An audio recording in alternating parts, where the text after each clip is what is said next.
Polkadot cryptocurrency hits an all-time high. Ripple begins testing its Ethereum competitor XRP ledger. FTX, Sam Bankman-Fried, under investigation by Texas regulators. All that and more in today's video. Welcome back, everybody, to Altcoin Daily. My name is Aaron. You subscribe for daily videos, keeping you informed on the entire cryptocurrency space. Smash up that like button. Tons of interesting cryptocurrency stories I'm going to clue you into in this video, so watch the entire thing or check the timestamps below. We'll start with the altcoins. Polkadot hitting an all-time high in dev activity. That's right, it's been almost 1 year since the start of Polkadot's signature parachain auctions. So let's see how far they've come in 1 year and check in on this #1 dev activity. According to data from programming repository GitHub, Polkadot recognized more than 500 contributions each day in September, an all-time high for the multi-chain protocol. Simultaneously, data from Polkadot's cross-consensus interoperability standard, XCM, showed that a record 26,000 messages were sent between its parachains. In total, almost 15,000 contributions from devs were recorded on Polkadot's GitHub in the month of August. So, 66 blockchains are now live on Polkadot and its parachain startup network Kusama.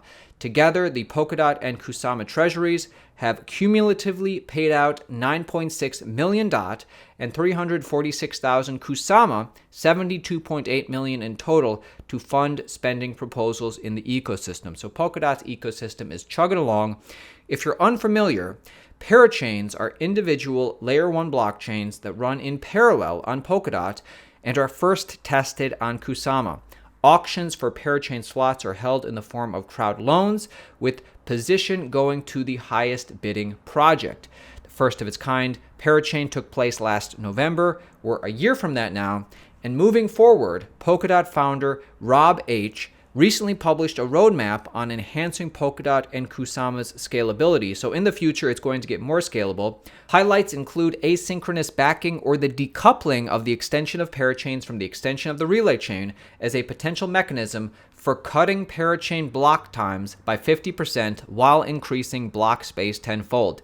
This upgrade, should it go live, will increase network speed to between an estimated 100,000 to 1 million transactions per minute. Ethereum. Number of Ethereum addresses holding at least 1+ Ethereum hits an all-time high. I do think that Ethereum is an asset that will grow indefinitely forever, as long as crypto grows. I think that it is the highest risk adjusted return asset. Like if I was going to put most of my money DCAing, I would put some into Bitcoin. I'd put more into Ethereum because I believe strongly Ethereum is going to come back with the market, and I think it's going to do higher gains than Bitcoin. Make sure you subscribe to the channel and you watch the full interview or any of our full interviews from the week of interviews we put out. Moving forward, Ripple begins testing XRP Ledger, a sidechain that's compatible with Ethereum smart contracts. This is the first step in a 3-part process to introduce an EVM-compatible sidechain to XRP Ledger mainnet.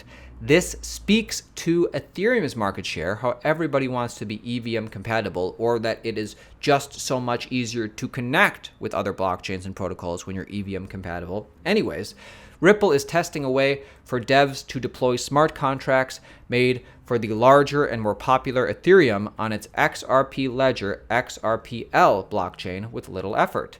Ripple and XRPL stand to potentially benefit because the work devs have already put into building Ethereum smart contracts can be leveraged in the entirely separate Ripple ecosystem. The announcement Monday is just the first step of a 3-part process. The second phase will go live in early 2023 when the EVM sidechain will become permissionless, meaning anybody can join. The third phase is slated for the second quarter of 2023 when Ripple will fully deploy the software. Quote from Ripple Chief Tech Officer David Schwartz, "Our goal in 2023 is to have an EVM sidechain connected to the XRPL mainnet.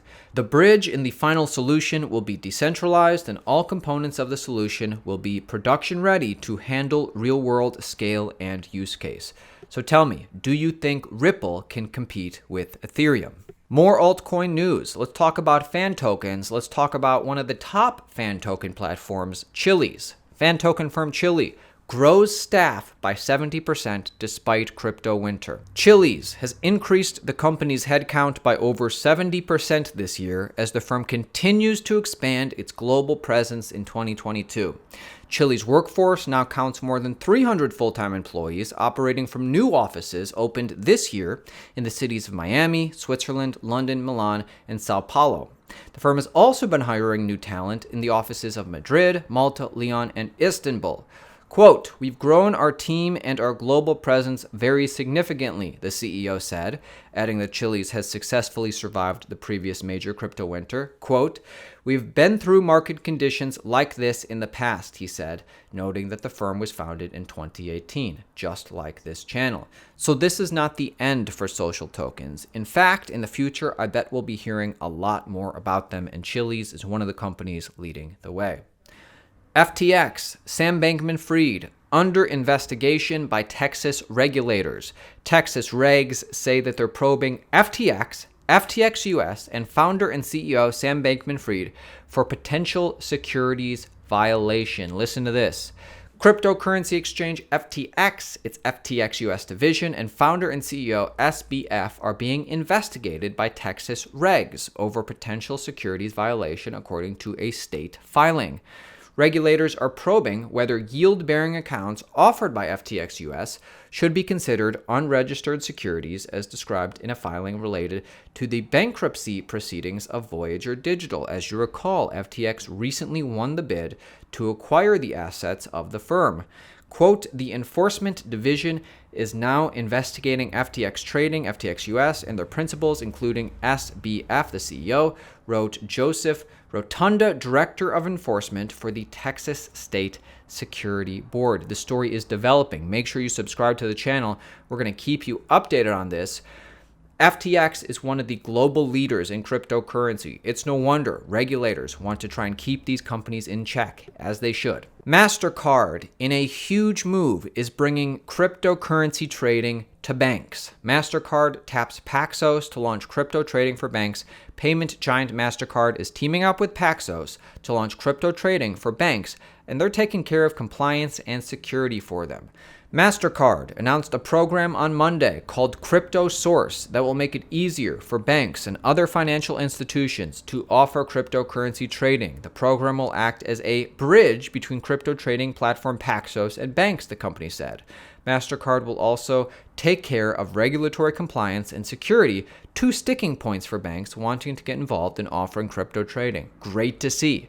Specifically, Paxos will take care of custody and trading services, while Mastercard will integrate these services into banks' interfaces.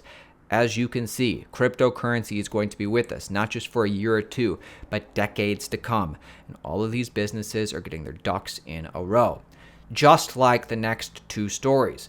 We reported to you days ago that BNY Mellon, America's oldest bank, is now offering clients both Bitcoin and Ethereum. Well, new information, BNY Mellon says that what led to this was client demand for crypto. Clients were demanding.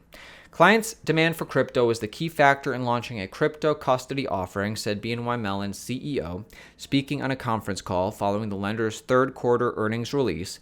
The world's largest custodial bank by assets, not to mention the oldest lender in the U.S., announced last week it had added Bitcoin and Ether to its custodial offerings. Why? Well, quote, "What we've heard from our clients is that they want institutional-grade solutions in the space," Vince said on the call, noting 75% of them are either investing or actively considering investing in digital assets, and a full 90% expect to be putting money into tokenized assets within the next few years. So it's this story combined with this, Fidelity coming out after launching an Ethereum index saying that there is demand for exposure to digital assets beyond Bitcoin. There is demand for exposure beyond Bitcoin. Commenting on the revelations that Fidelity had launched an ETH-based index fund less than 2 years after it launched a similar fund for Bitcoin, a spokesperson for the investment company said, quote, "We have continued to see client demand for exposure to digital assets beyond Bitcoin." So just thinking towards the future, Maybe Fidelity launches a Cardano index, Solana, whatever it is, maybe BNY Mellon starts to offer Chainlink. The point is this is going in one direction. Directionally, this is hugely bullish for the whole industry, despite the fact we're in a bear market. Kanye West spotted in a Satoshi Nakamoto hat again. Of course, JP Morgan Chase, debanked him and told him, hey, your $140+ million isn't good at this bank.